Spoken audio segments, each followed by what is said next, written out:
আজকে একটা জিনিস আপনাদের সঙ্গে শেয়ার করছি দেখুন।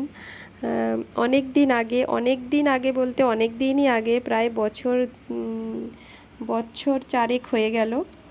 তো আমার ছাদে একটা টবে আমি বেদানা খেয়ে কিছু বীজ ওখানে ফেলে দিয়েছিলাম। দেখছিলাম যদি হয়ে যায় গাছ। তা আমি এরকম করি, কখনো বেদানা, কখনো আঙুর, কখনো কমলা লেবু বীজ খেয়ে মাটিতে ফেলে দিই বা টবের মধ্যে ফেলে রাখি, যদি গাছ বেরোয়। সেই রকমভাবে বেদানার বীজটা ফেলেছিলাম, অনেকগুলো বীজই ফেলেছিলাম, তো একটা গাছই হয়েছিল। তো দেখো সে গাছটা খুব একটা হাইট হয়নি, তবে খুব ঝাঁকালো হয়েছে। 1 হাত থেকে আর একটু বেশি, 1.5 হাত মতো গাছটার হাইট আছে। কিন্তু গাছটায় দেখো কতগুলো বেদানার ফুল এসেছে। গতবারেও এসেছিল, একটা এসেছিল নষ্ট হয়ে গেছিলো, এবারে দেখো অনেক ফুল এসেছে।